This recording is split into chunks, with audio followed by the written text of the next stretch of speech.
4, nós vamos falar sobre a mensagem hoje.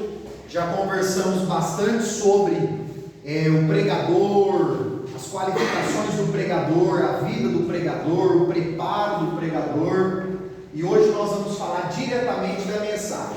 Desses 5 capítulos que a aula nos apresenta, preparo do sermão, o sermão temático textual, o expositivo, e a divisão aí de introdução, aplicação, ilustração e conclusão do sermão, esse 5º capítulo, amados, que é a ministração da palavra em distintas ocasiões, nós não vamos aqui fazer comentários, porque nós já aprendemos nas outras 3 aulas, eu acredito que ficou bem claro, da necessidade de nós nos adequarmos ao público que vai nos ouvir, amém?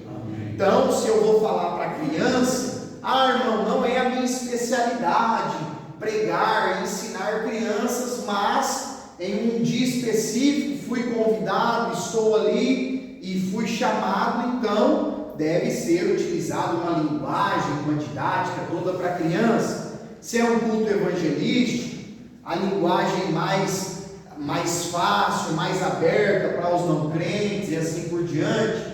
Se é uma escola bíblica, já pode aprofundar um pouco mais. Eu acredito que isso ficou bem claro, amém? Que é a questão dos públicos distintos. Então nós vamos aí esmiuçar esses 4 capítulos, e o primeiro é o preparo do sermão, que o livro chama de uma rica experiência. Por que isso, queridos? Porque preparar uma palavra é verdadeiramente uma experiência difícil, sim ou não? Sim. Trabalhosa, sim ou não? Mas é prazeroso, não é, irmãos?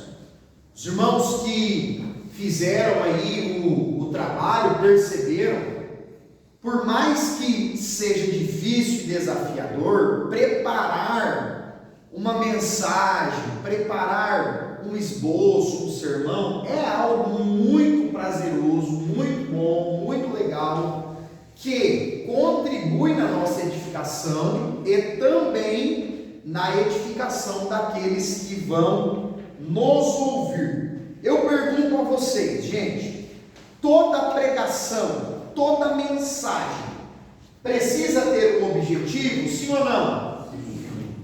E para alcançar os objetivos, para alcançar êxito em tudo que nós vamos fazer, é necessário fazer bem feito, sim ou não? Sim. Então, uma das coisas que classificam a qualidade de uma mensagem, de uma pregação, de um ensino bíblico, teológico, de uma aula, é que ela tenha, ou esta mensagem, essa pregação tenha o quê? Começo, meio e fim. Você já assistiu aquele tipo de filme que você ficou ali 1h30, 2 horas que seja, e você não entendeu quase nada? Já aconteceu isso com vocês? Muitas vezes é porque nós estamos distraídos. Outras vezes é porque a própria história, o enredo ali, é falho com a questão de começo, meio e fim. Então, toda a história que nós gravamos bem, todo o ensino que nós gravamos bem, pode perceber, ele tem um começo, meio e fim. É por isso que nós, no campo teológico, dentro aqui dessa disciplina da homilética, nós sempre vamos bater nessa tecla. A mensagem precisa ter, daqui a pouquinho a gente vai falar mais disso, mas a mensagem precisa ter uma introdução, ela precisa ter um desenvolvimento, um desenrolar, e ela precisa ter uma conclusão. Porque senão a mensagem fica sem começo, meio e fim. Então vou dar um exemplo aqui para vocês. Irmãos, vamos abrir a Bíblia, João capítulo 14, Aí eu leio aqui: não se turbe o vosso coração, credes em Deus, credes também em mim. Aleluia, irmãos. Jesus disse aqui. E aí eu começo a falar sobre Abraão, Isaac, Jacó, José, Moisés, a saída do Egito, e depois vou lá para Davi, depois vou lá para Salomão, a construção do templo, e depois vou lá para Paulo, e o texto que eu li, eu abandonei, eu só abri para falar que li, e a mensagem não tem um começo, não tem um desenvolvimento, não tem uma conclusão relacionada àquilo que foi lido, e as pessoas podem até ficar emocionadas em alguma outra aplicação da mensagem, mas irmãos, verdade seja dita, 3 dias depois ninguém nem lembra o que nós lemos, o que nós falamos, o que nós aplicamos. Quer ver um exemplo aqui? Quem aqui lembra de uma pregação que ouviu faz tempo? Quem lembra? Uma pregação que Deus falou com você faz tempo, faz um ano? Faz mais de um ano? Se você buscar aí na sua memória, provavelmente foi uma mensagem com começo, meio e fim, que você entendeu, absorveu o conteúdo e aquilo ficou gravado. Talvez nós não vamos lembrar todos os textos bíblicos, todas as aplicações que o pregador fez, todas as explicações detalhadas, profundas, mas essa mensagem fica gravada não só pelo fato de que, Deus falou comigo, não só por isso, mas também pelo fato de que é uma mensagem com começo, meio e fim. E isso, queridos, é de suma importância. É de suma importância. Olha, eu tenho um texto bíblico, eu li, Deus está falando comigo nesse texto, eu estou entendendo algumas coisas, ok. Como é que eu vou começar? Eu vou começar falando daquele livro, eu vou começar falando de algum acontecimento que tem a ver com a história, eu vou começar contando uma metáfora, fazendo uma ilustração para chamar a atenção. Como que eu vou introduzir essa mensagem? Porque a introdução é o momento que nós ganhamos ou perdemos a atenção do público. Eu já comentei isso aqui com vocês nas outras aulas e o livro faz questão de deixar isso muito claro. Agora, irmãos, vamos pensar um pouquinho. 30 minutos de mensagem. Fizemos 5 minutos de introdução bem feita, tá? Estão todos assim, desejosos de ouvir o que Deus quer falar. Aí nós vamos para o desenvolvimento, explicamos, aplicamos, coisa linda. E aí, de repente, nós olhamos assim e falamos amém. Terminei, amém. E aí ficou faltando a cereja do bolo, que é a conclusão. É a hora de arrematar todo aquele trabalho. É a hora de dar o acabamento. É a hora de fazer o comentário final e a aplicação final. E aí nós muitas vezes falhamos na conclusão. Então, nós precisamos entender isso. A mensagem, ela deve ter o começo, o meio e o fim, o seu desenvolvimento por completo. Vamos avançar. Olha só, objetividade. Queridos, nós precisamos traçar um objetivo com a mensagem. E aí, eu preciso que vocês considerem a objetividade da seguinte forma. Olha, irmão, Deus me deu uma palavra sobre cura. Então você vai pregar sobre o quê? Não, mas no meio da mensagem assim eu queria falar um pouco sobre batismo do Espírito Santo. Sabe, eu queria colocar assim no meio da mensagem. Irmão, essa é para outro dia. Se Deus te trouxe um texto e confirmou no seu coração, no seu espírito, que o assunto é cura, acabou. recebi o convite, Deus me deu essa palavra de cura, é uma mensagem voltada para cura, para milagre. Então você vai com esse objetivo. Irmão Micael, no final, o pregador pode fazer uma oração? Pode, pede permissão para o líder. Você vai fazer uma oração no final do culto que você pregou sobre cura. Você vai orar pelo quê? Vai orar por cura. Então, irmãos, nós precisamos ser objetivos. Vocês têm noção quem são as pessoas que mais têm dificuldade com objetividade? Você tem ideia? Deve mais. Vocês têm ideia quais são os pregadores que mais têm dificuldade em ser objetivos em uma pregação? Alguém tem alguma ideia? Pode chutar. O que vocês acham?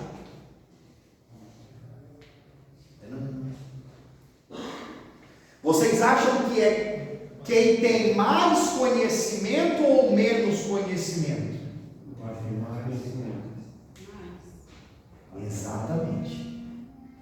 Pessoas, irmãos, que são estudantes da Bíblia, da teologia, por exemplo, pessoas que são professores no campo secular, que estudam bastante, pessoas que gostam de ler muito, etc., pessoas que amam o conhecimento, têm prazer em estudar e gostam de estudar, são as pessoas que maior dificuldade possuem em pregar, com a objetividade de um sermão, de uma pregação.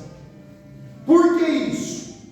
Porque às vezes a pessoa aprendeu tanta coisa nova e ela quer levar tudo isso para uma mesma mensagem.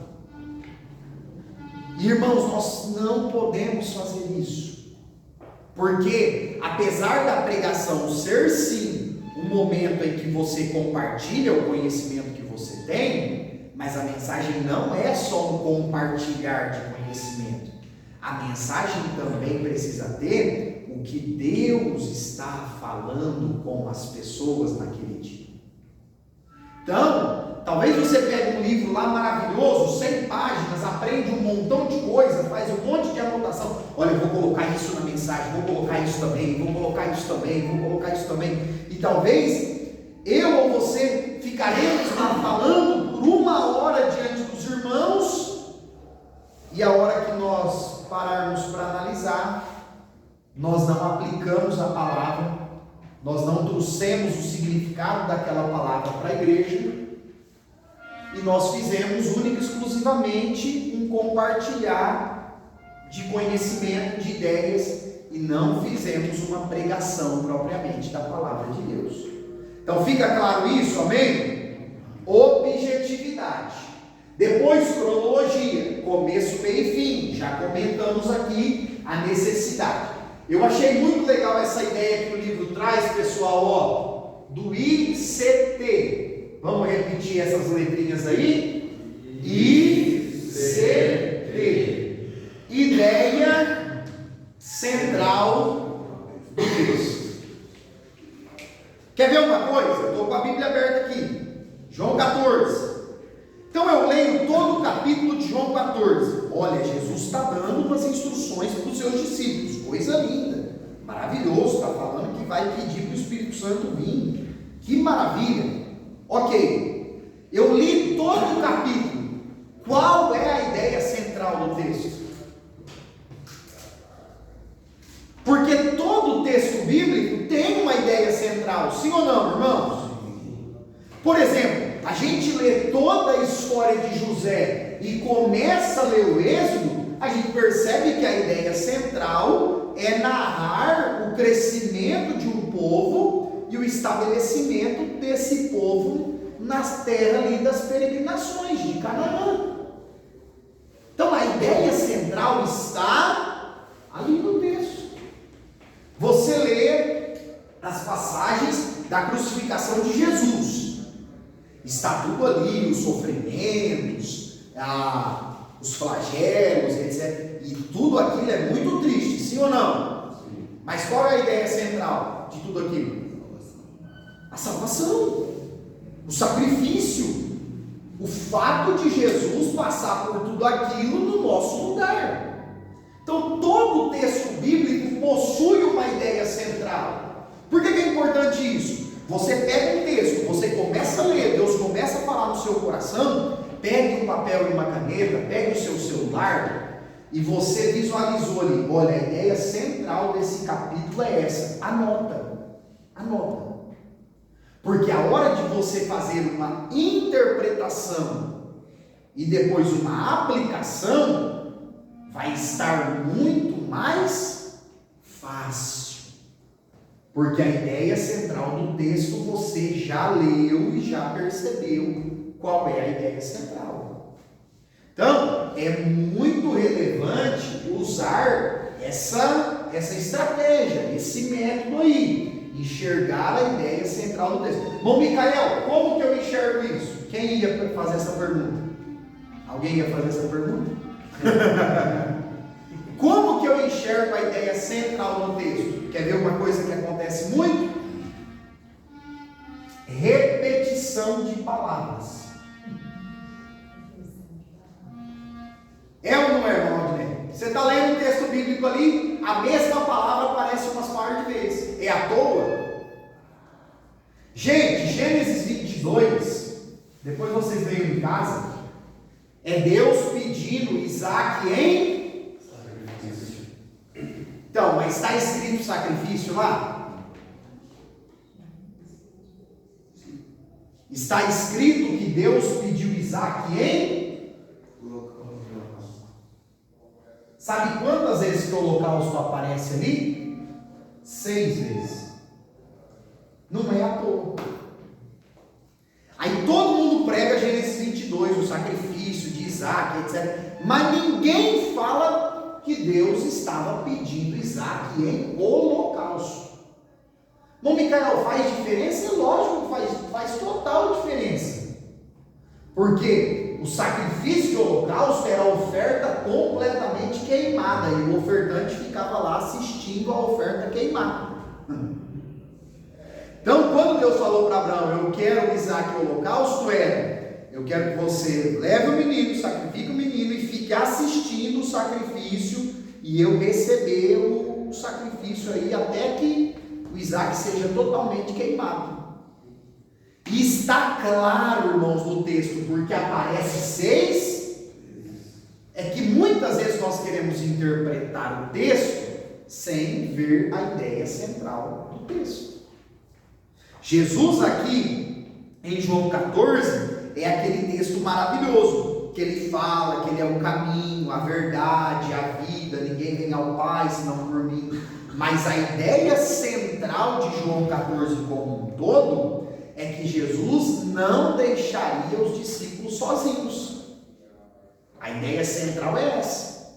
Porque ele começa falando para eles não se preocuparem, aí ele diz quem ele é, e ele diz, olha, como eu sou o caminho, a verdade e a vida, eu vou rogar ao Pai e vocês não vão ficar só.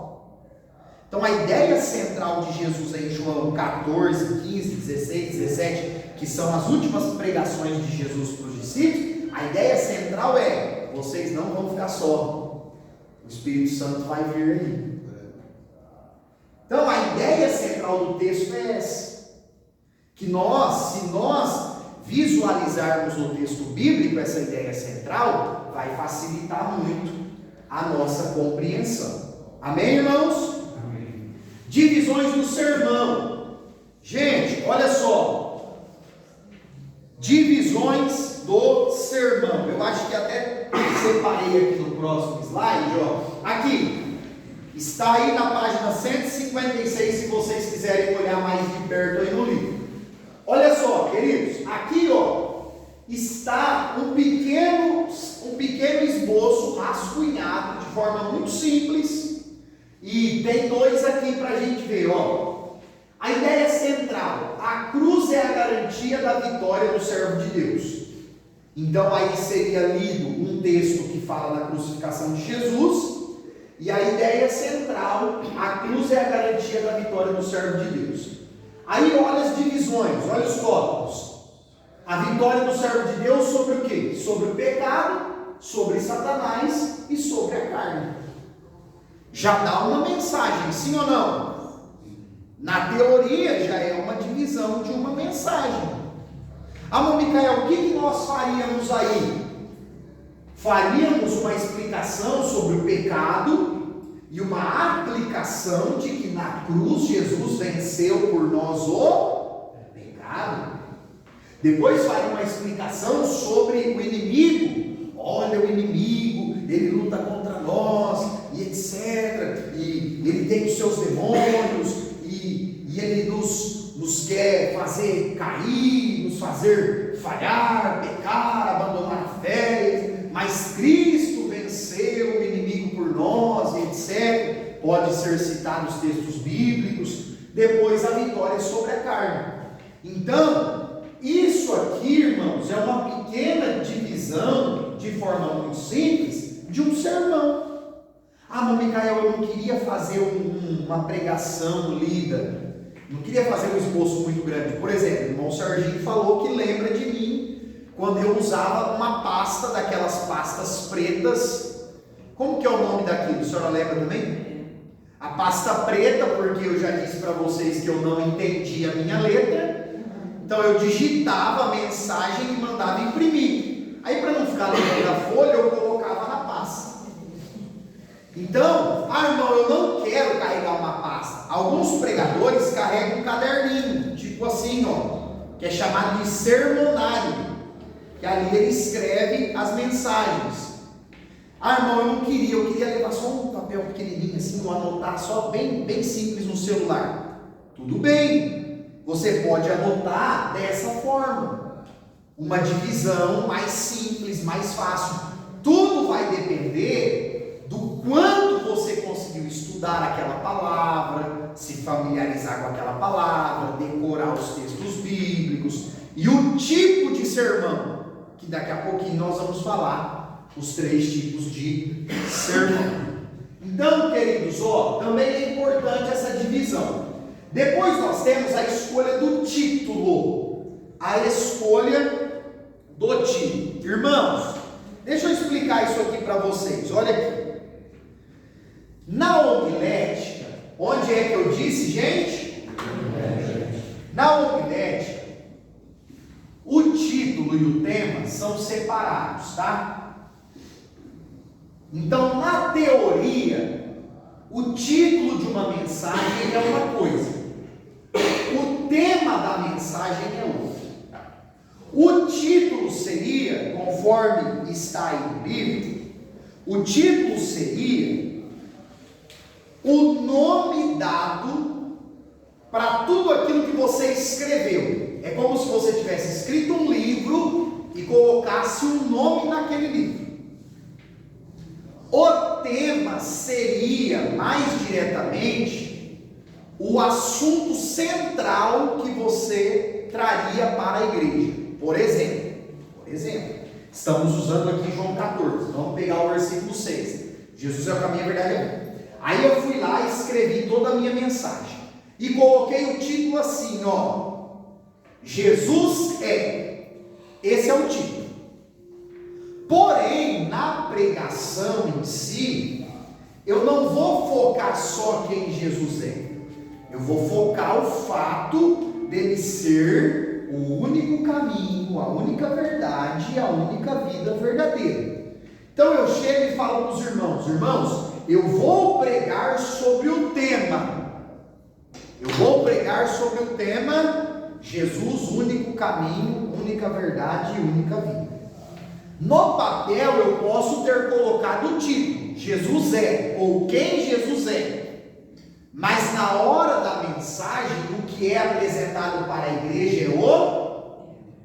Irmão Micael, eu preciso fazer isso ali na minha folha, que eu vou fazer o meu esboço? Não. Você não precisa fazer isso. Você pode colocar só um título, ou só um tema, que é o que você vai trabalhar naquela pregação e pronto. Não precisa colocar os dois. Porque senão, ao invés de facilitar para a igreja, vai dar um nó na cabeça dos irmãos. Concordam com isso?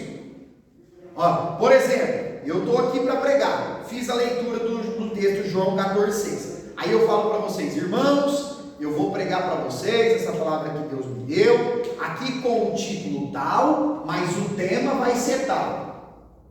Os irmãos vão entender? Não vão. Então é mais fácil dizer, olha irmãos, o nome da minha mensagem, ou o título da minha mensagem, ou o tema da minha mensagem é esse. Por quê, irmãos? Porque o tema ou o título da mensagem é o ponto que você mais vai bater na mensagem. É o tema, irmãos, que nós mais vamos trabalhar na mensagem. Alguém aqui já captou qual que é o tema dessa aula de hoje? Qual que é o tema? O tema da unidade 4 do livro de homilética. Qual que é? A mensagem. Então eu vou falar a palavra a mensagem aqui 1000 vezes. Porque o tema da aula de hoje é qual? A mensagem. Você precisa sair daqui, chegar na sua casa e amanhã você lembrar assim, ó, nós estudamos sobre a mensagem. Por quê? Porque o foco principal é apresentado de forma prática no título ou tema. O livro faz essa distinção, mas na prática da pregação, título ou tema é um ponto que você mais vai ali frisar durante a mensagem. Fica claro isso? Amém? Alguma dúvida aí? Não? Gente, essa escolha do título. Alguém aqui, eu li os trabalhos, a maioria colocou. Como é que você dá o título ou o tema para uma mensagem? De que forma? Como? Pelo que vai aplicar na mensagem. Pelo que vai aplicar? Legal. Dá para ser extraído do próprio texto? O tema, sim ou não? Dá para ser extraído do próprio livro da Bíblia que você está lendo? Sim ou não? Também. Dá para escolher um tema ou um título assim chamativo que desperta a atenção? Sim ou não? Também. Nas lições bíblicas, o textual, a lição é desenvolvida em cima do textual. Perfeito. O texto áureo e a leitura bíblica, toda a lição é desenvolvida em cima. Então, e aí o título, a gente percebe que o título da lição é extraído dali. Então, irmãos, olha, eu aqui, Deus me deu essa palavra, eu estudei, eu escrevi a explicação, escrevi a aplicação, mas estou com dificuldade de pôr um tema, estou com dificuldade de pôr um título. Você pode extrair o tema, o título, do próprio texto bíblico, do próprio livro em si, ou de uma aplicação-chave que você vai fazer daquela mensagem. Então, fica mais fácil extrair o tema dessa forma. Amém, irmãos? Definição de propósitos. Propósitos básicos. Já falamos alguma coisa aqui. Olha, essa mensagem é uma mensagem evangelística?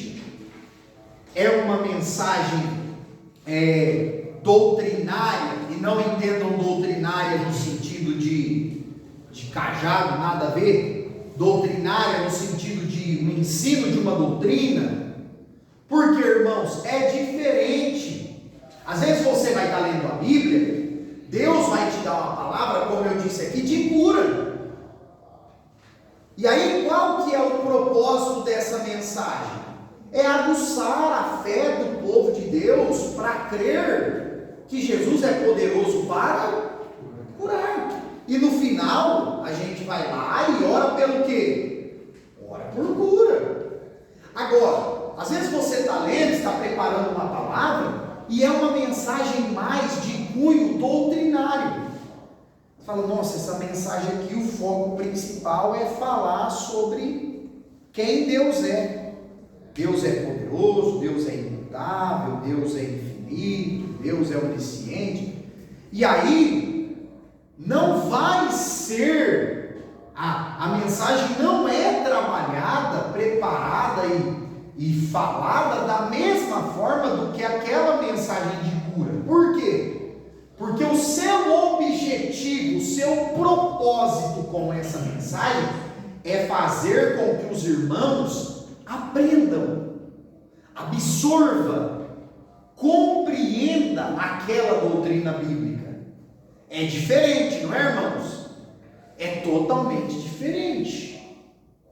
É um tipo de mensagem, essas mensagens doutrinárias, mais voltadas ao ensino, é um tipo de mensagem que não tem tanto movimento, tanta responsividade dos irmãos de levantar a mão, de dar glória a Deus. Não.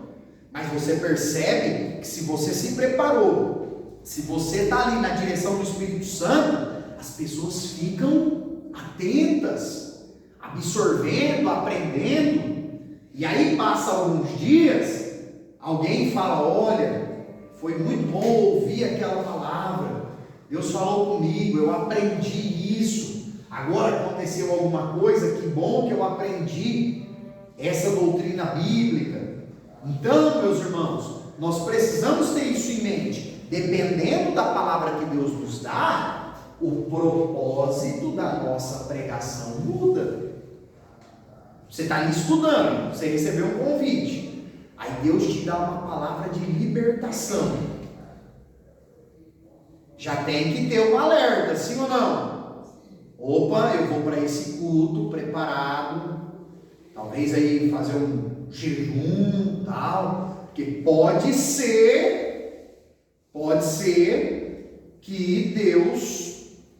que Deus me deu essa palavra para que a gente ore e aconteça libertações espirituais naquele culto. Não é por acaso que Deus dá aquela ou a outra palavra para a gente, não é por acaso. Então, quando nós vamos nos preparar, seja no quesito espiritual, oração, jejum e etc., mas também no quesito físico, da preparação, do estudo da mensagem, isso é importante. É importante ter esse propósito definido. Irmãos, olha só, Deus te dá uma palavra de libertação, aí você vai fazer um estudo teológico sobre libertação naquele culto? Claro que não. Você vai fazer uma pregação daquela mais direta, mais específica. Olha, irmão, Jesus chegou em Gadara, e aonde Jesus chega, Jesus faz coisas maravilhosas, e Jesus pode estar chegando aqui na tua vida hoje, já explicou, aplicou, e não há poder do mal que exista, o endemoniado foi até Jesus, os demônios não existem. É uma mensagem mais assim, mais direta, mais aplicativa, mais, sabe assim, mais de cunho pessoal. Por quê? Porque você está com esse propósito específico. Não, nós vamos orar, e se tiver pessoas que estão sofrendo influência maligna, serão libertas pelo poder do nome de Jesus. Então o propósito está definido. Amém, irmãos? É muito importante e ajuda muito na elaboração da mensagem. Já falamos aí da divisão. Vamos lá para as separações dos sermões, por favor. Sermão temático, gente, o nome já diz, né? O sermão temático, qual que é o foco dele, queridos? Qual que é o foco, gente? Sermão temático, então o foco está no tema. O próprio nome já é intuitivo aí, já nos induz ao tema. Então olha só, eu particularmente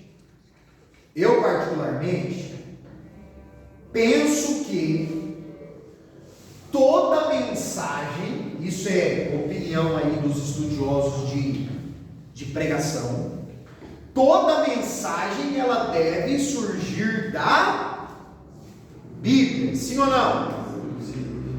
Ainda que seja uma mensagem temática, é importante que a fonte da mensagem seja a Bíblia. Ah, irmão Micael, mas eu tenho aqui uns tópicos, tal, eu só vou encaixar um texto. Até pode ser feito, mas ter convicção de que Deus trouxe aquele texto ali para você pregá-lo ou prepará-lo para pregar, isso só vai acontecer nos momentos que nós estamos lendo a Bíblia. Então, você está ali lendo a Bíblia, e um assunto na Bíblia saltou nos teus olhos, queimou o teu coração. Estamos aqui com João 14 hoje. Não se turbe o vosso coração. Credes em Deus, crede também em mim. Rapaz, não se turbe o coração. Não quer dizer que Jesus está falando para não ficar turbado, preocupado em excesso, atemorizado. Olha só, Deus despertou meu coração aqui sobre isso. Então eu vou fazer uma mensagem sobre não se apavorar, sobre não ficar excessivamente preocupado.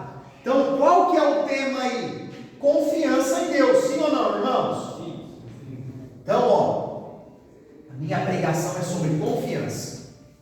Posso ler esse versículo bíblico e, em cima disso, vou fazer uma mensagem sobre confiança em Deus Pai e no Deus Filho Jesus. E aí eu vou preparar uma introdução, desenvolvimento e a conclusão da mensagem sobre confiança. Mas qual foi a origem da mensagem? Foi o texto bíblico. Sim ou não? Sim. O texto bíblico. Agora, irmãos, no sermão temático, não exige um aprofundamento na interpretação do texto. É por isso que o sermão temático é o mais fácil e é o mais utilizado. Porque você não vai aprofundar a interpretação daquele versículo. Você vai apenas extrair o tema daquele versículo. Então, olha só, é de forma bem assim, tá, pessoal? Bem simples para a gente entender. Então, vou falar sobre confiança em Deus. Posso fazer uma introdução falando sobre o quê? Aqui quem disse essas palavras foi Jesus, sim ou não? Sim. Então eu posso fazer uma introdução falando que Jesus confiou no Pai. Quando Jesus assumiu a forma humana, ele encarnou, ele estava confiando que o Deus Pai e o Deus Espírito Santo ia estar com ele, sim ou não? Então, irmãos, Jesus nos fala sobre a confiança. O maior exemplo de confiança da Bíblia é o próprio Jesus. Ele era Deus, abriu mão da sua glória, ele abriu mão da sua majestade e aceitou ser filho de uma pequena camponesa, de um carpinteiro. Pessoas queriam criá-lo, mas por que Jesus fez isso? Porque ele confiava no Pai. Legal, sim ou não? Uma introdução sobre Jesus, o exemplo de confiança. Aí o que a gente pode fazer? A gente pode colocar no desenvolvimento da mensagem. Nós estamos trabalhando com o sermão o quê? Então, eu posso trabalhar aqui com tópicos, sempre focando o tema. E aí, a confiança de Jesus, por exemplo, a confiança de Jesus no seu ministério. Então Jesus ele confiava no Pai e ele demonstra essa confiança no seu ministério. Quando? Aí nós vamos pegar textos bíblicos. Lucas capítulo 4, quando ele lê o livro do profeta Isaías e fala que o Espírito Santo era sobre ele, ungiu e etc. Depois nós podemos falar da confiança de Jesus no Pai relacionada à sua morte. Porque ele disse o quê? Pai, em tuas mãos entrego o meu. Ele estava confiando no Pai, sim ou não? Sim. Depois a gente pode fechar um terceiro tópico, falando que Jesus confiava no Pai para a sua ressurreição. Porque a Bíblia é muito clara em falar que as ânsias da morte não poderiam prendê-la, ele não ficaria preso ali na morte, etc. E aí podemos concluir falando que a mesma confiança que Jesus teve no Deus Pai, nós precisamos confiar também. Então, é um tipo de sermão temático. Nós extraímos o tema do texto bíblico de João 14:1, a parte A do versículo, principalmente, e fizemos uma mensagem bíblica, sim ou não? Não é uma mensagem, irmãos, profunda. Não é uma mensagem profunda. Mas é uma mensagem bíblica. O único ponto que eu gosto de deixar bem claro e evidente no sermão temático e aí é uma desvantagem do sermão temático, não podemos usar textos fora de contexto para dar base ao tema e aos tópicos que a gente colocou. Então assim, não é porque nós estamos falando de confiança em Deus que eu vou usar um texto que não tem nada a ver com o assunto, só porque uma frase ali eu quero usar, aí eu vou dizer que a Bíblia está escrito lá em tal livro, tal capítulo e versículo, aí eu cito o versículo só para dar uma base no que eu estou falando. Isso não pode ser feito. Por quê? Porque usar o texto fora de contexto é um erro, mesmo no sermão temático. Bom, Micael, o que eu faço então? Eu estou preparando um sermão temático e quero citar uns versículos. Use versículos que realmente têm a ver com aquele assunto. Amém, irmãos? Fica claro isso, amém? Porque senão nós vamos estar usando os textos bíblicos ao nosso bel prazer, e aí a gente vai pegar textos totalmente isolados só para sustentar as nossas ideias, e isso é perigoso. Então não dá para aprofundar muito na interpretação textual, porque o foco não é esmiuçar o texto, o foco é o tema. Algumas vantagens e desvantagens que o livro apresenta para nós. Vantagens: a elaboração é fácil, sim ou não? Sim. Está aqui na lousa um exemplo.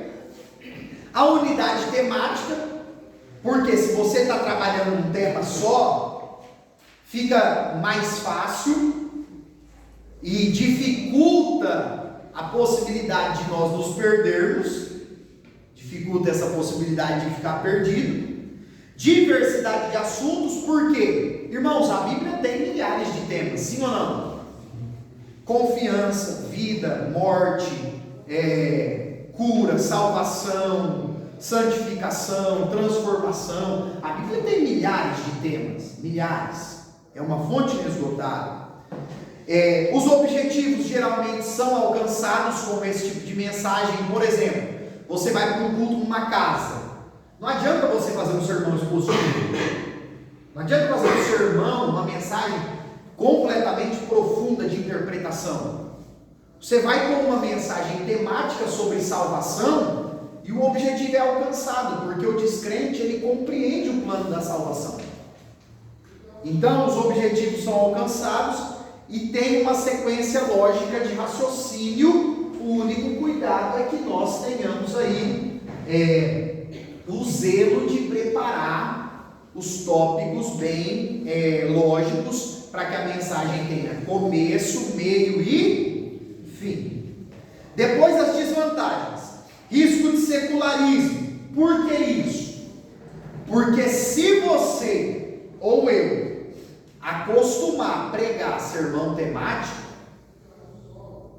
ficar 1 ano, 2 anos, 3 anos só pregando esse tipo de mensagem temática, nós nunca vamos dar conta de fazer uma mensagem ali profunda num texto bíblico, interpretar a fundo o que o texto bíblico está dizendo. Porque, irmãos, é cômodo. A mensagem temática ela é mais cômoda. Você não precisa ir lá na biblioteca, ou seja, ali digital, no celular, no computador. Você não precisa ficar consultando um monte de dicionário bíblico, comentários estudiosos. No sermão temático não tem essa necessidade. Mas aí a hora que você se deparar com um texto que você precisa interpretar, aí você ou eu não vamos dar conta. Então é importante que nós exercitemos a prática de fazer aí as pequenas ou grandes mensagens, independente. Ah, não, Micael, comecei a preparar umas lá em casa, eu nem prego ainda. Faça isso. Faça isso. Porque muitas vezes são mensagens que Deus está falando com a gente. Algumas talvez nós nunca vamos pregar, outras nós vamos. Mas, irmãos, nós também somos grandemente edificados quando nós preparamos essas mensagens. Depois, risco de intelectualismo.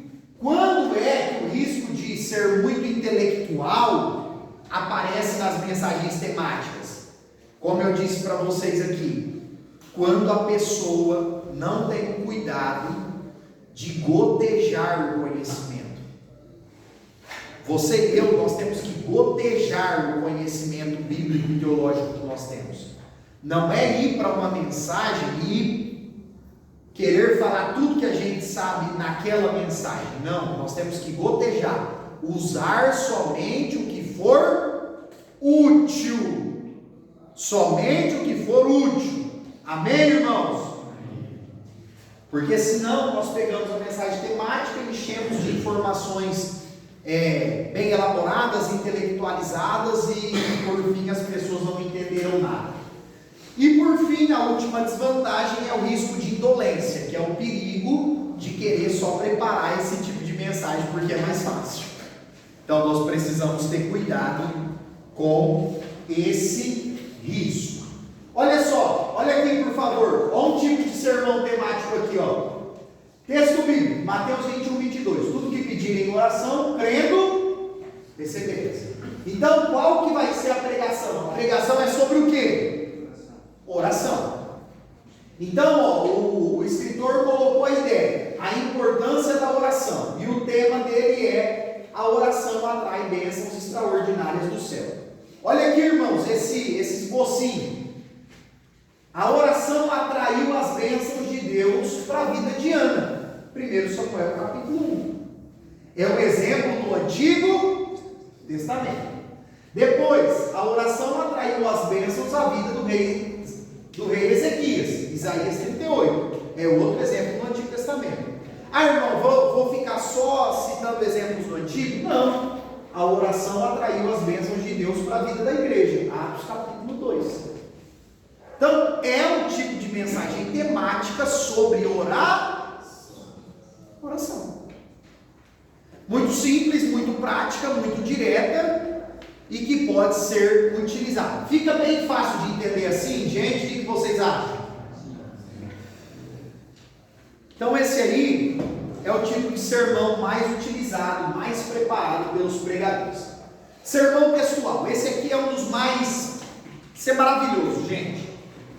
Sermão textual. Como o próprio nome já propõe, queridos, o sermão textual tem o foco no quê? No texto. E aí eu coloquei aqui, ó, que o foco está no texto, na perícope ou na parte. O que é isso? Você tem um pedaço do texto bíblico que geralmente nas nossas Bíblias são separadas por epígrafes, sim ou não? Esse negrito aí, esse negrito que vem escrito em cima, é chamado de epígrafe, é tipo de um título para aquele capítulo. As epígrafes não são da Bíblia, as epígrafes é o editor da Bíblia que coloca. Então, irmãos, o título aí em negrito não é inspirado pelo Espírito Santo. São homens aí que colocaram para facilitar, em alguns casos, o entendimento. Mas o que ocorre?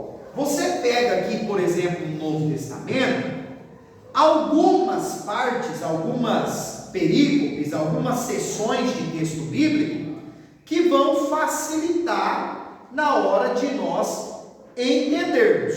Por exemplo, Lucas capítulo 4, do versículo 1 ao versículo 13, é a seção que fala, que explica a tentação de Jesus. Então você vai ler esse texto aqui e você vai preparar a palavra somente focado nessa parte aqui, Lucas 4, do 1 ao 13. E toda a mensagem vai ser explicando e aplicando esse texto bíblico. Por isso que é chamado de sermão textual. O título vai sair da onde? O tema vai sair da onde? Desse texto. Ah, irmão, mas eu li um outro versículo que tem tudo a ver com a tentação de Jesus, vou usar aquele como tema. Não. No sermão textual, o tema sai do texto, a explicação sai desse texto, as aplicações saem desse texto, os exemplos saem desse texto. É do texto que vai surgir as ideias para você trazer para a igreja. Amém? Amém? É o sermão textual. A divisão dele está no próprio texto. Ah, Micael, eu posso separar o sermão textual assim? Versículo 1, versículo 2, versículo 3, por livre e espontânea vontade? Não. Se o versículo 1 está em ligação com o versículo 2, você separa 1 e 2, explica e aplica. Se o versículo 3 até o 6, todos eles estão trabalhando na mesma ideia, você respeita isso, explica essa parte, aplica, depois você continua. Por quê? Porque no sermão textual, nós entendemos que todas as explicações, aplicações, as ideias, elas vão saltar diante de nós através do próprio texto. Isso é normalmente pregado em livros históricos, né? Porque é mais fácil contar uma história, né, baseada que já está seguindo. Também, Rafa, muito bom. Em livros históricos, em personagens históricos, por exemplo, José, Isaac, Jacó, etc. Em personagens históricos é muito usado dessa forma. Outra coisa, irmãos, outro texto bíblico que muitas vezes precisa ser interpretado dessa forma para uma melhor pregação são as cartas. As cartas. Por quê? Você pega uma carta de Paulo, por exemplo, 1 Coríntios, do capítulo 1, ele está trabalhando todo um assunto.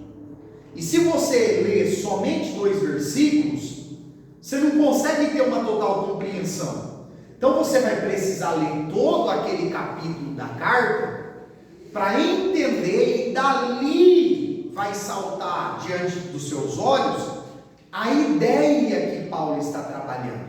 Ah, não, Micael, mas aí eu não posso colocar assim o tópico 1 e colocar um título, o tópico 2 colocar outro título, o tópico 3 colocar outro título, ou não quero separar por tópicos, eu quero fazer uma redação, um sermão escrito, e eu posso colocar ali uma ideia que eu tive, que eu acho que Paulo está tendo? Não.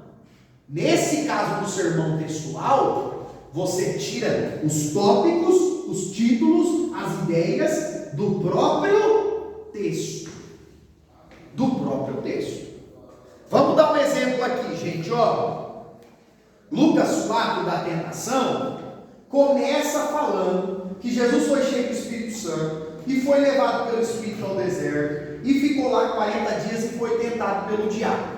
Então essa daqui é uma parte.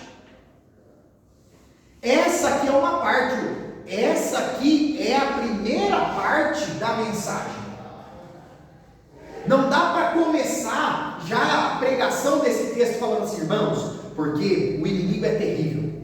Ofereceu para Jesus todas as riquezas. Não, a primeira parte não é essa. A primeira parte é: Jesus jejuou 40 dias, teve fome, foi levado pelo Espírito Santo ao deserto. Tem que explicar essa primeira parte. Fica claro isso? Bom, Micael, e qual que é a segunda parte?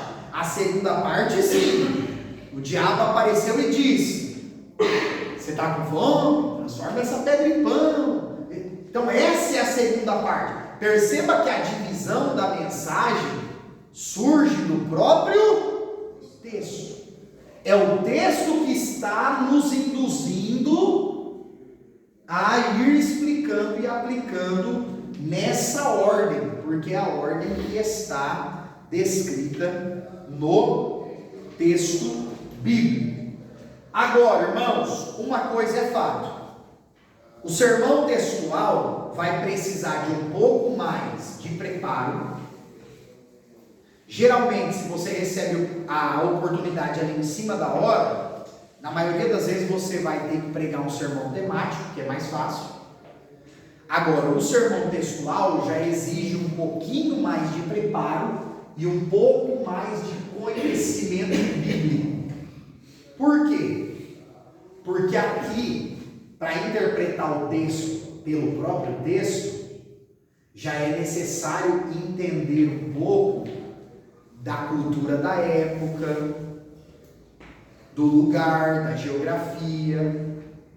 Já é necessário ter um conhecimento um pouco maior da Bíblia como um todo. Fica claro isso? Amém? Vamos aí falar de algumas vantagens e desvantagens. Gente, lembrando que todos esses tipos de sermões vocês podem separar tanto em tópicos, mesmo que não seja um temático, pode ser separado em tópico e também pode ser feito de forma escrita. Não tem problema. Não tem problema nenhum. Vantagens do sermão textual: aproximação do auditório à Bíblia. Por quê? Você vai ter que aprofundar no texto bíblico. Isso vai fazer com que os irmãos fiquem presos ali no texto bíblico. Isso é muito legal. Facilidade no preparo: é mais fácil que o expositivo? Mas não é tão fácil quanto o sermão temático. O sermão textual também tem a vantagem de facilitar a compreensão e o acompanhamento dos irmãos. Por quê? Porque você vai seguir o texto bíblico, a ordem dos fatos como está no texto bíblico, ampliação do conhecimento, e a atenção vai ficar específica em um texto. No sermão textual, Jonathan, talvez você vai abrir ele, vai ler ele, vai explicar e aplicar ele, e talvez não vai citar nenhum outro versículo da Bíblia. Você não vai viajar pela Bíblia como no sermão temático. Você vai ficar preso no texto. Essas são algumas vantagens. Desvantagens: alguns textos, irmãos, não vai dar para aplicar. Alguns textos não tem como aplicar. Quer ver um exemplo? E isso aqui é um cuidado que a gente tem que ter. Olha só, um exemplo aqui bem clássico. E eu ouvi uma pregação maravilhosa esses dias nesse texto, e o pregador foi muito feliz porque ele fez questão de deixar isso muito claro. Jesus sofreu muito no Getsemane, sim ou não? Aí eu vou lá, leio o texto do Getsemane, prego esse texto comparando as aflições de Jesus com as minhas aflições. Irmãos, qualquer sofrimento que eu e você passemos não vai dar 1% do sofrimento de Jesus no Getsemane. Então, nós podemos pregar aquele texto e fazer algumas aplicações, até podemos, mas nós temos que deixar muito claro para a igreja que o sofrimento nosso aqui na terra não tem nada a ver com o sofrimento de Cristo. Porque ali Jesus está sofrendo o peso dos pecados da humanidade toda. Fica claro isso que eu estou tentando dizer? Amém? Irmão, eu vou fazer um sermão textual lá em Apocalipse. E eu vou pegar o texto lá do dragão. E vou fazer uma pregação. Querido, você não vai conseguir aplicar quase nada daquilo ali para a igreja. Não vai dar para aplicar quase nada. Irmão, vou fazer uma pregação aqui sobre as leis de higiene que Deus deu para o povo quando saiu do Egito, lá no deserto. Provavelmente não vai dar para aplicar quase nada. Então, é um desafio no sermão textual, quando você está ali meditando em um texto, de difícil ou de difíceis aplicações. Então, tem essa dificuldade. Outro ponto. O livro coloca artificialidade, ser muito artificial. O que é isso? É querer falar, irmãos, isso aqui, o texto aqui significa isso, essa passagem significa isso, sem ter feito uma real interpretação do texto. Sabe o famoso eu acho? Sabe? Olha, irmãos, aqui eu acho que Deus está falando isso, eu acho que Jesus estava dizendo isso. Não tem um eu acho se o texto bíblico está aí.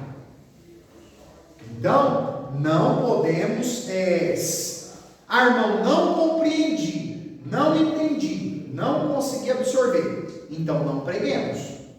Então é melhor não pregarmos esse texto. Falta de interesse, em que sentido que pode ser uma desvantagem aí, a falta de interesse do público em ouvir um sermão temático? Se nós, irmãos, nos limitarmos, vou dar um exemplo. Você lê o versículo e não interpreta. Você lê o versículo e com as suas palavras você fala o que o versículo já está falando. Sabe assim? É só fazendo uma transliteração com as nossas palavras. E isso vai promover, vai gerar falta de interesse no público. Bom, Micael, eu posso ir lendo, explicando e aplicando? Sim, excelente, maravilha. Você pode optar por esse sistema. Lê o versículo, explica, aplica. Lê o versículo, explica, aplica. É uma forma maravilhosa. Pode ser feito maravilhosamente. Agora, é ler, explicar e aplicar. Não é eu ler aqui, por exemplo, vou ler a cura da sogra de Pedro. A fama de Jesus divulgava-se por todos os lugares em redor daquela comarca. Olha, irmãos, Jesus começou a ficar muito conhecido, e ali naquela cidade todos já sabiam quem ele era. Estou falando com as minhas palavras o que o versículo já falou. Sim ou não? Então não estou fazendo uma explicação. O que seria uma explicação? Olha, irmãos, a comarca que Lucas escreve aqui é a cidade de Cafarnaum, porque está escrito na Bíblia que Pedro morava em Cafarnaum com a sua sogra, com a sua esposa, e Jesus fez alguns ensinos ali em Cafarnaum, apesar de não ter feito muitos milagres, porque a Bíblia diz que muita gente incrédula morava ali, mas muita gente já conhecia Jesus em Cafarnaum, e aí eu continuo. Percebe como que muda? Não é só uma leitura e releitura, é uma leitura, uma explicação da leitura. E aí a gente evita a falta de interesse do público. Por fim, precisamos ter cuidado no sermão temático, no textual melhor, para não querer colocar muitas ideias da mesma pregação. Irmãos, olha aqui, muitos versículos não têm o mesmo significado de muitas ideias. Não é porque você está pregando uma passagem ali que tem 10 versículos que tem 10 ideias diferentes.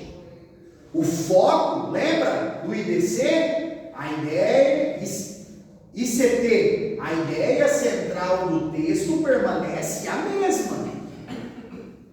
Não é que você vai pegar os 10 versículos e vai fazer 10 assuntos diferentes. Não. O assunto principal ali naquela passagem é o mesmo. Fica claro isso? Amém? E o cuidado com a aplicação que deve se ter no tipo de sermão textual também é importante. Olha aqui um exemplo, irmãos. O texto bíblico de Esdras, ou Esdras, capítulo 7, versículo 10. Pois Esdras tinha decidido dedicar-se a estudar a lei do Senhor e a praticá-la, e a ensinar todos os seus decretos e mandamentos aos israelitas. Qual que é o assunto? Qual que é o tema? O propósito do coração de Esdras. Marquinhos, está claro, não está? Pois Esdras tinha decidido, então ele decidiu, ele tem um propósito. Então o tema está aqui, o propósito do coração de Esdras. Aí qual que é a divisão dessa mensagem? Vocês vão ver que todos os 3 tópicos saíram do texto. Olha só, primeiro, estava disposto a conhecer a palavra de Deus. Por quê? Tinha decidido dedicar-se a estudar a lei do Senhor. Então, o primeiro tópico aqui, eu vou falar da disposição de Esdras em estudar e conhecer mais da palavra de Deus. Segundo tópico, estava disposto a obedecer a palavra de Deus. Por quê? Porque o texto bíblico diz que ele ia estudar e praticar. Percebe como que a divisão do sermão está no próprio texto? É o próprio texto que está dando os tópicos para o pregador que está preparando. Depois, estava disposto a ensinar a palavra de Deus. Por quê? Porque ele decidiu aprender, praticar e depois ensinar. E aqui, irmãos, em cima dos tópicos, a gente pode mergulhar. Por exemplo, irmãos, Esdras estava disposto a conhecer a palavra de Deus, era um período difícil, porque o povo tinha acabado de retornar do cativeiro babilônico, o templo não existia mais, as cópias da lei eram poucas, Esdras ia ter muita dificuldade. Aí a gente aplica, Serginho, independente da dificuldade do tempo, procure conhecer mais a palavra de Deus, procure conhecer mais as Escrituras Sagradas. Nós estamos fazendo uma leitura, uma explicação e uma aplicação ali dentro do próprio texto. Dentro do próprio texto. Fica claro, amém? Então esse é o estilo de sermão chamado de textual. Capítulo 3, pessoal, por favor. Capítulo 3. Sermão expositivo, gente. Olha só, queridos, o sermão expositivo é o xodó de muitos pregadores. Por quê? O nome já fala, né? O objetivo de um sermão expositivo é o quê? Expor, mostrar algo. É expor o que a passagem bíblica realmente dizia naquele tempo e o que ela diz hoje. Isso aqui faz com que o sermão expositivo seja muito querido. Alguns pregadores chegam a dizer, e isso é equivocado, que o sermão expositivo é o único tipo de pregação boa. O único tipo de sermão que presta é o expositivo. Isso não é verdade. Dá para pregar uma ótima mensagem temática e dá para pregar uma ótima mensagem textual. Qual que é a grande questão do sermão expositivo, irmãos? O sermão expositivo, ele vai requerer de mim e de você 100% de fidelidade ao texto. Então você leu o texto, você leu um versículo da Bíblia, você e eu vamos ter que ser fiel na interpretação daquele versículo do começo ao fim. E para isso, nós vamos ter que ler o contexto imediato, que é o primeiro, segundo capítulo que vem antes, o primeiro, segundo capítulo que vem depois. Se for cartas, irmã Cleide, talvez nós vamos ter que ler uma carta inteira para interpretar um versículo. Nós vamos ter que ir a fundo para entender a cultura da época, o idioma ali que era falado naquela região, por que falava daquela forma, a geografia, se tem alguma coisa no texto que tem a ver com a geografia, com o lugar. Então o sermão expositivo, ele requer esses cuidados. Quer ver um exemplo, gente? Quer ver um exemplo? Mateus capítulo 16 é o texto que Pedro recebeu a revelação que Jesus era o Cristo, Filho do Deus vivo, lembra? E aí Jesus diz: sobre essa pedra edificarei a minha igreja, e as portas do inferno não prevalecerão contra ela. Dá para fazer os 3 tipos de sermão aqui. Dá para fazer o sermão temático. Olha, eu vou pregar sobre Jesus, que é a pedra. Pronto, é o tema. Jesus, a pedra principal da igreja. E aí você pode ir em vários textos bíblicos que falam da pedra, de Jesus como alicerce, de Jesus como a base sólida, infalível da igreja. Maravilhoso, um lindo sermão, top. Aí você pode fazer um sermão textual, só ali naquele texto bíblico, narrando ali o que é que Jesus estava falando com os discípulos e mostrando que ele era pedra, que ele era rocha, que a igreja está fundada sobre ele. Se for para fazer um sermão expositivo nesse texto, obrigatoriamente nós vamos ter que ler os versículos antes que mostra que Jesus estava em Cesareia. E em Cesareia era uma região rochosa, era um lugar cheio de pedras. E aí a gente entende o porquê de Jesus falar para Pedro: eu te digo que tu és pedra. É como se Jesus estivesse dizendo assim: ó, eu te digo, Pedro, que você é como essas montanhas. Você é como, vocês, os seres humanos, são como essas montanhas, que estão aí, mas daqui a pouco passa. Mas sobre esta pedra, que nunca vai passar, eu edificarei a minha igreja.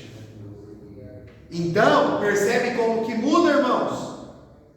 No sermão temático ou textual, não vai precisar dessa informação geográfica para compreender o que o texto está dizendo. Mas no sermão expositivo, para entender realmente o que Jesus estava falando com eles naquele dia e fazer uma aplicação disso para nós hoje, precisa cavar mais fundo. Precisa recorrer aí, muitas vezes, a uma Bíblia de estudo, a um comentário bíblico, a um livro do curso teológico, para compreender aquele texto realmente ali, o que é que Deus estava transmitindo. A gente chama isso de mensagem original. Por quê? Porque o primeiro público da Bíblia não somos nós. O primeiro público da Bíblia são eles, aqueles leitores lá. Então, no sermão expositivo, nós temos a responsabilidade de entender o que Deus estava falando, por exemplo, com os romanos na carta aos romanos. E depois entender o que aquilo significa para nós, para hoje. Então, o sermão expositivo, ele é mais complicado, mais difícil, por conta disso. Olha alguns aspectos aqui, gente. Alguns aspectos pontuais do sermão expositivo. Geralmente, o sermão expositivo, você só lê um texto. Só lê o que, irmãos? É um só. Não tem 2, 3, 4 textos. É um texto único. Já viu aquele tipo de pregação que a gente lê 2 ou 3 textos e trabalha eles juntos? Já viram isso? Quem aqui já viu? É muito usado, é muito legal. Agora, no sermão expositivo, geralmente não. É um único texto. Outro ponto: fidelidade ao texto, do começo ao fim. da introdução até na conclusão, é você ali esmiuçando, interpretando o texto, do começo ao fim. Depois, coesão. Por quê? Porque a interpretação tem que ser feita de uma forma coesa, de uma forma ali em ordem, para que o ouvinte não se perca. Agora, irmãos, verdade seja dita, quando a gente ouve uma pregação dessa bem feita, a gente entra na história, sim ou não? O pregador fala assim, ó, e Pedro lançou a rede, você na cadeira chega a fazer assim, ó, de tão dentro do barco que você e eu estamos. Por quê? Porque a mensagem está sendo ali discorrida e a gente vai entrando no texto.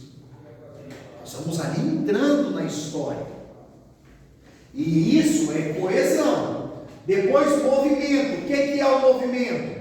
É ir conduzindo a mensagem, expondo o texto bíblico, expondo os pontos, de uma forma que eles vão se interligando, para não perder o raciocínio. E por fim, a aplicação. Talvez o maior desafio nosso como pentecostais de pregar mensagens expositivas seja esse. O pregador pentecostal, irmãos, ele já gosta de aplicar toda hora. Ele é como se ele fosse assim, ó, meus irmãos, a paz do Senhor. Aí os irmãos falam, amém. Ele, nossa, eu sinto a paz, porque a paz é maravilhosa, aleluia. Ele já quer fazer uma aplicação até do cumprimento da paz do Senhor.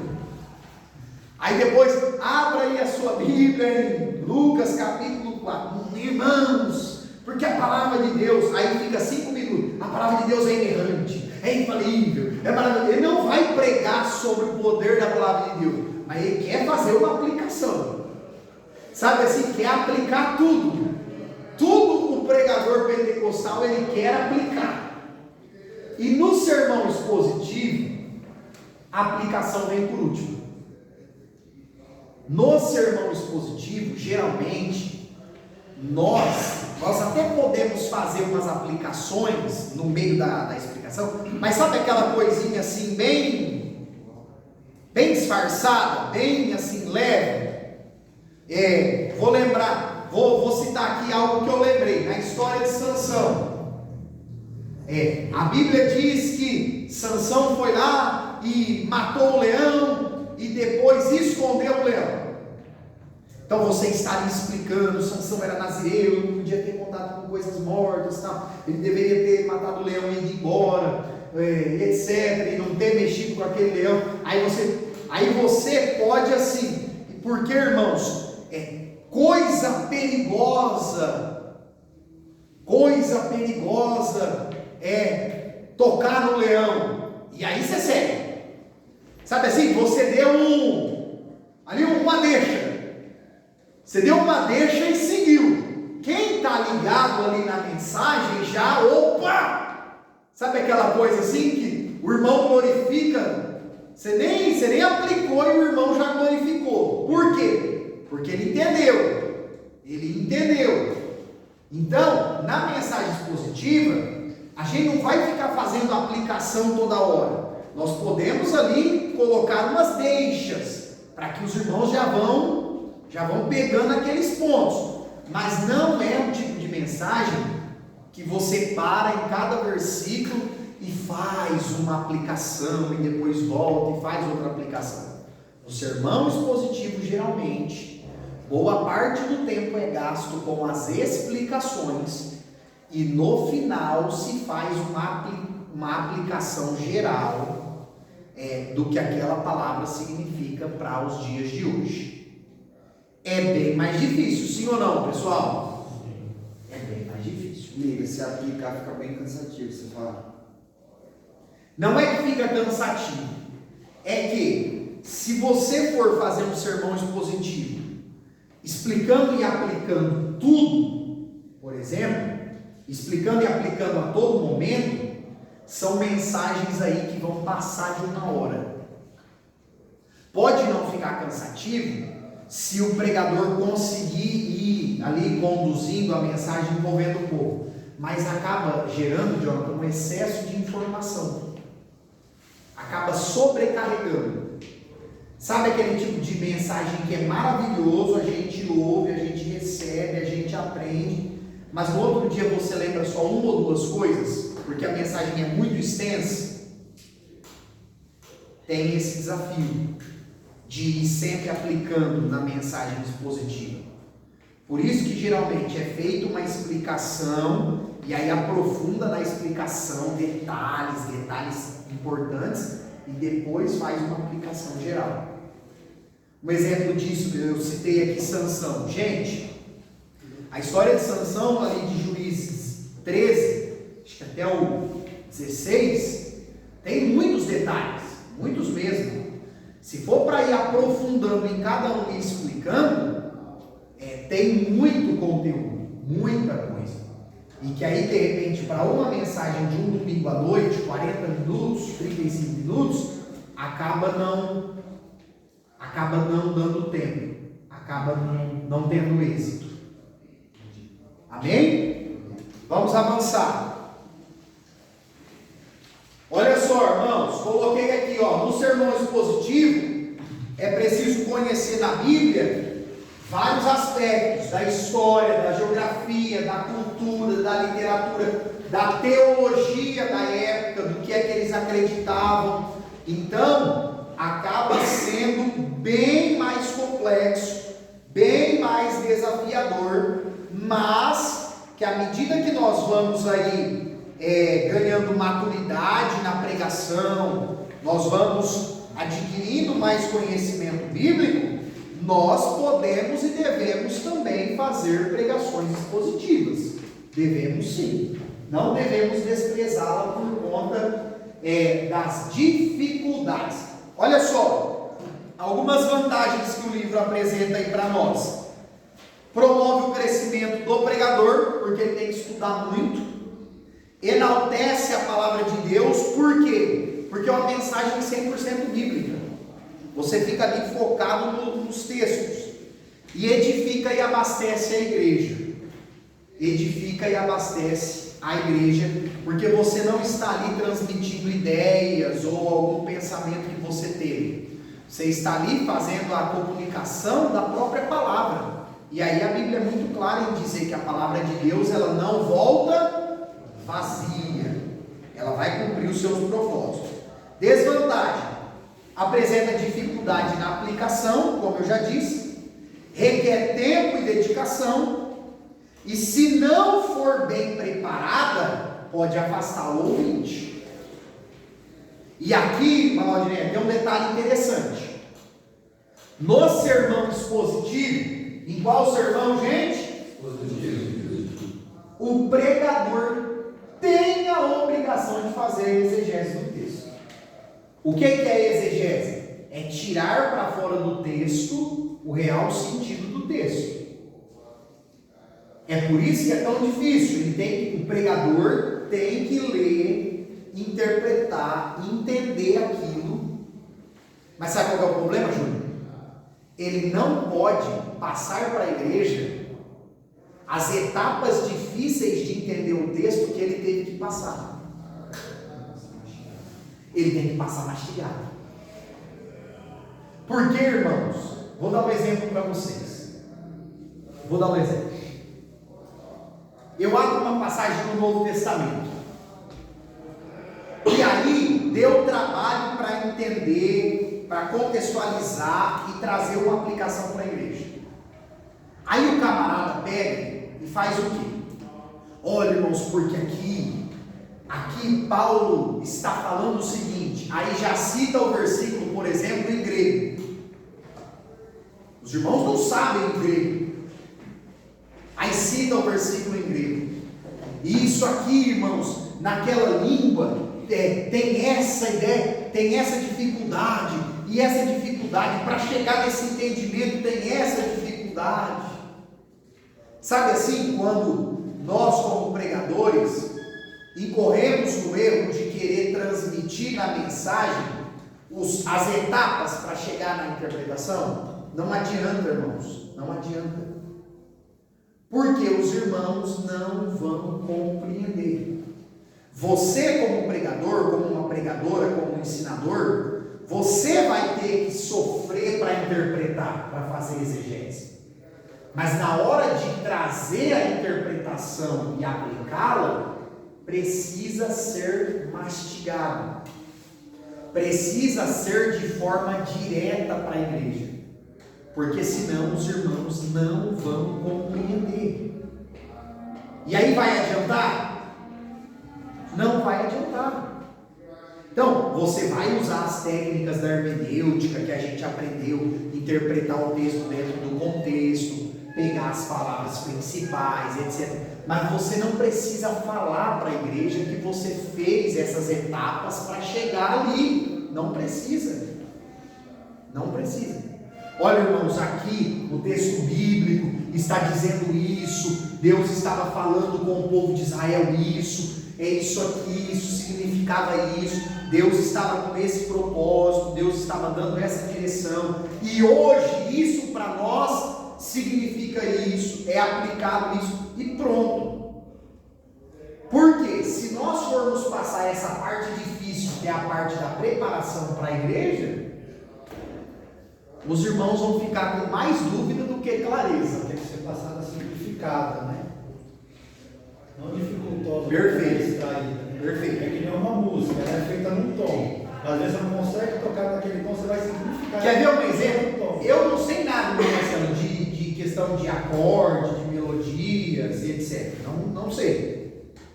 Mas a gente ouve e compreende com total harmonia. Agora, quem é que vai saber explicar as etapas para fazer aquilo ali? O pessoal da música. Você imagina se na hora que uma orquestra fosse tocar, que uma banda fosse ali tocar um louvor, eles precisassem explicar todos os arranjos, todos os acordes, todas as notas ali? Então, a música não seria passada com qualidade igual ali já pronta. Eu costumo dizer que nós, como pregadores, até mesmo nos sermões positivos, o que é que nós vamos fazer? Nós vamos simplificar o que está difícil e aprofundar aquelas coisas que são assim desprezadas. Porque tem muitos textos na Bíblia que são lidos de qualquer jeito, são desprezados e contêm ensinamentos profundos. Então essa é a nossa missão, aprofundar essas coisas que são, entre aspas, simples, mas é aprofundar de forma que os irmãos compreendam de maneira fácil, assim, de uma forma mastigada, que não vai dar mais nó na cabeça dos crentes. Na verdade, vai desatar o nó, vai facilitar. E quando talvez alguma parte do texto não dá para afirmar com clareza, igual tipo a sigla do Yahvé, não dá para afirmar. Isso, o nome, né? Isso, o nome. Como... Rafa, nesse tipo de situação, o que nós podemos fazer como pregadores? Irmãos, aqui a Bíblia não afirma com clareza, as possibilidades são essa e essa e pronto. Segue a vida. Por quê? Muitas coisas a Bíblia realmente não afirma com clareza. E aquela regra que a gente aprendeu: o que a Bíblia não afirma com clareza, eu não afirmo com certeza. Nós só afirmamos com certeza o que a Bíblia afirma com clareza.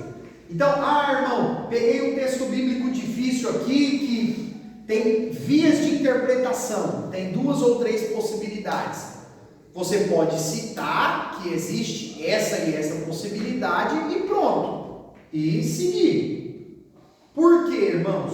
Porque muitas vezes, se nós não fizermos isso, ou nós corremos o risco de ser simplista, e ser simplista não é ser simplista é desprezar o texto, ou podemos correr o risco de dificultar as coisas para os irmãos, para a igreja.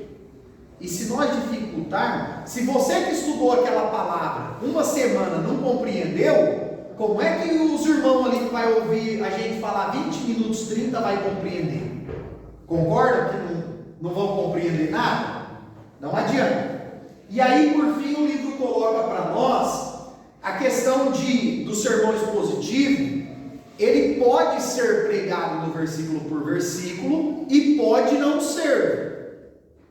Por exemplo, o fato de ir lendo os versículos e explicando não significa diretamente que é um sermão expositivo. Porque às vezes o sermão expositivo ele pode ser feito pegando pontos principais de cada capítulo. Quer ver um exemplo? Filipenses é a carta da alegria. O tema central de Filipenses é a alegria. E nos 4 capítulos, Paulo fala da alegria. No capítulo 1, 2, 3 e 4. Você pode fazer um sermão expositivo da carta como um todo de Filipenses sobre o assunto alegria, pegando 4 versículos ali principais. O grande X da questão do sermão expositivo, irmãos, é trazer o que realmente Deus estava falando naquele tempo, para aquele público, e aplicar isso para o nosso dia, para o público hoje. Essa é a grande diferença. Amém? Fica clara essa distinção? Amém? Vamos para o 4 então. Só para mim fechar aqui. Introdução, aplicação e conclusão de um sermão. Gente, olha aqui. Introdução direta. Pode ser feito introdução direta e indireta. O que é uma introdução de forma direta? É você, é nós introduzirmos aquela mensagem de uma forma que tenha tudo a ver com o texto ou com a pregação. Então, olha só, a introdução ousada geralmente é feita quando o pregador tem pouco tempo e a mensagem é um pouco longa. A introdução ousada é já começar no próprio texto que você vai pregar. Você já começa explicando o texto. Você não faz um plano de fundo, você já começa explicando o próprio texto. Pode ser feito isso. Por exemplo, Lucas 5, Jesus chega, Pedro está lá no barco, você já começa ali. Não precisa explicar que Jesus estava recrutando os discípulos. Não. Você já introduz ali, no versículo 1. Isso é chamado de introdução ousada. Depois da introdução temática, é quando o pregador começa explicando a importância do tema que ele vai trabalhar. Então, eu vou fazer a pregação sobre confiança. E aí eu vou lá e faço uma introdução sobre a importância de confiar. Ou então assim, a Bíblia fala tantas vezes sobre confiança. Em tal livro fala da confiança em Gênesis a confiança de Abraão, em Êxodo a confiança de Moisés. Eu estou fazendo o quê? Estou fazendo uma introdução temática. Estou pegando esse texto e trazendo alguns aspectos do tema na introdução. E depois tem a introdução textual, que é quando a introdução é uma leitura de um texto bíblico. Também pode ser feito. É menos utilizado, mas também pode ser feito. Todas essas introduções são introduções diretas, que tem tudo a ver com o texto que você vai pregar. Na introdução indireta, já abre um leque de possibilidade. E, gente, detalhe, na introdução indireta, isso aqui está sendo muito utilizado hoje. Questões circunstanciais, históricas, algo que traz um suspense ali, um ponto de interrogação, ou a introdução é centralizada num problema, ou uma ilustração. Esse tipo de introdução com entrevista, chamar alguém, não é muito utilizado e é menos proveitoso, ou com perguntas. Geralmente aulas, vocês podem ver, os professores introduzem dessa forma, fazendo, a mensagem também pode. Então, olha só, você vai pregar uma mensagem sobre o Natal. Você vai pregar no culto de Natal, falar do nascimento de Cristo. Você pode fazer uma introdução indireta falando de quantas pessoas nascem por dia. Você vai lá no Google, faz uma pesquisa. Olha, irmãos, os dados, o IBGE fala, tantas pessoas nascem no Brasil, tantas nascem no mundo, nascem pessoas de todas as formas, de toda cor, de toda tribo, de toda raça, de toda religião, nascem mulheres, nascem homens. Aí você está ali, sabe? Nascimento. Aí, mas o nascimento mais importante, aí você entra no texto aí que você leu do nascimento de Jesus. Por exemplo, você vai pregar sobre a confiança em Deus e está tendo, por exemplo, o mundo está em colapso, a guerra, fome nos países, então, aí você começa a fazer uma introdução trazendo esse plano de fundo humano, mundial, para chegar no ponto ali do texto da confiança em Deus. Também pode ser feita uma introdução assim, é chamado de introdução indireta. Fica claro isso, irmãos? Amém? Agora, pessoal, só um detalhe, viu? Como a introdução é muito importante, vocês vão ver aí no livro que boa parte do capítulo 4 é só sobre introdução. Não queiram fazer introduções absurdamente longas. Não queiram.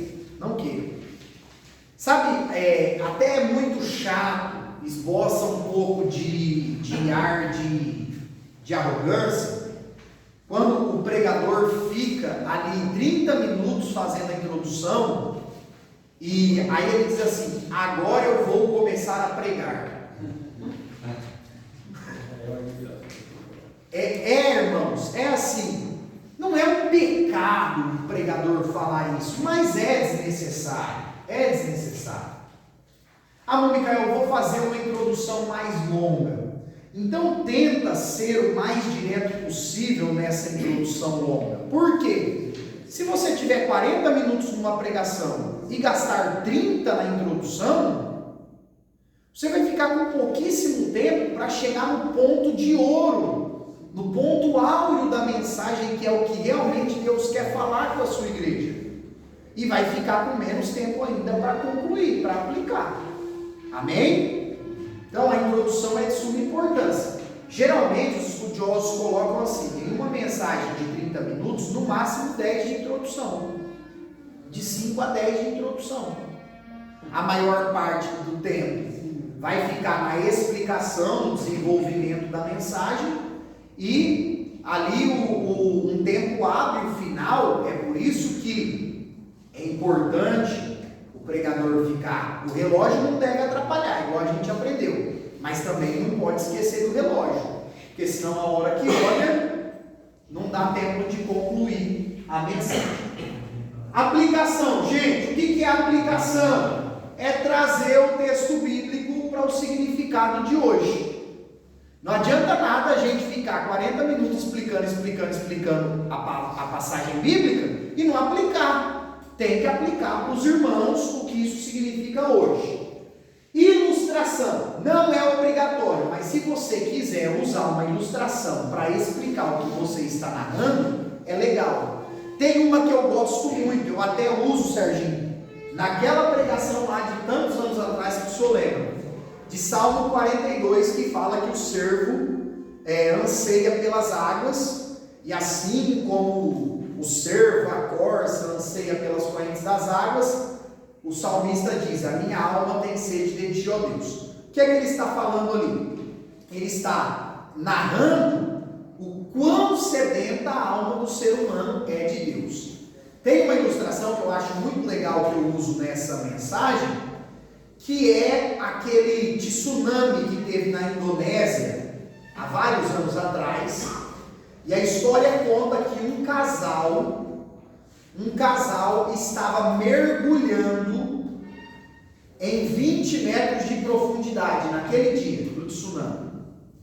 E quando eles subiram do mergulho, o lugar tinha sido varrido pelo tsunami. E a 20 metros de profundidade, o tsunami não os afetou. Por quê? Porque enquanto mais águas profundas a pessoa está, menos impacto ela sente no raso. É uma ilustração que aplica de forma muito direta nesse texto. Por quê?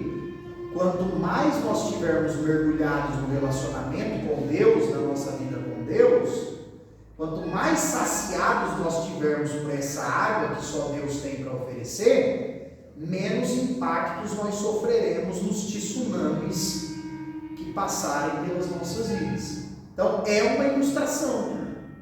É uma ilustração simples de um fato real que pode ser utilizado. Irmão Micael, onde que eu arrumo as ilustrações? Você tem livros de escritores cristãos de ilustrações, você tem sites, blogs, fóruns na internet com um monte de ilustrações e que você pode utilizar. Eu gosto de uma muito legal também sobre fé, sobre confiança, que diz que uma jovenzinha, criança, uma mocinha morava com o avô, e eles moravam em um lugar assim muito lindo, muito bonito, mas que do lado oposto da casa, quando olhava pela janela, tinha um deserto, um lugar feio. E aí ela estava ali entristecida com aquele ambiente, com aquele lugar feio que ela estava vendo, e o avô tomou ela pela mão e disse: você precisa mudar a janela, você precisa ir para uma janela diferente. Toma ela pela mão e leva ela para outra janela da casa, que a vista é linda, é maravilhosa, uma paisagem cheia de flores. E isso numa mensagem de fé pode ser usado. Por quê? Porque é mudar a nossa ótica. Quando nós estamos ali olhando na janela dos problemas, só vê deserto. Mas quando nós mudamos a janela, nós podemos ver uma paisagem, a confiança em Deus. E tem milhares de ilustrações que podem ser usadas. A ilustração, irmãos, ela pode ser encaixada tanto na introdução, quanto no desenvolvimento, como na conclusão da mensagem. Aí vai da pessoa que está preparando ver em que momento da pregação que a ilustração cabe melhor. Ah, Micael, posso pôr 5 ilustrações na mensagem? Não, você não está ali para ficar contando metáforas, você está ali para pregar a palavra. É uma, no máximo 2, amém, irmãos? Porque senão tem gente que quer exagerar, né? E por fim, a conclusão da mensagem, que é um resumo final. Você não precisa repetir a pregação na conclusão. Você vai falar só os pontos principais da sua pregação ali na conclusão e fazer o apelo, irmãos. E o apelo aqui, não entenda apelo só convidando as pessoas que querem aceitar Jesus. Toda pregação tem um apelo. Se você pregou, por exemplo, sobre santificação, qual que é o apelo? Irmãos, vamos nos santificar, vamos nos separar, vamos buscar mais a Deus. Se você pregou em oração, sobre oração, irmãos, vamos orar um pouco mais, vamos passar mais tempo com Deus. Se você pregou sobre leitura da Bíblia, irmãos, vamos fazer um propósito de ler mais a palavra. Isso é um apelo final, que precisa sempre ser apresentado na conclusão da pregação. Amém, queridos? Fica claro isso? Amém? Dúvidas, perguntas, comentários? Quem aí vai trazer o sermão expositivo escrito a aula que vem? Diga amém. Gente, ô Jonathan, pausa aí pra gente, por favor. Só clicar no vermelho. Só para fechar aí.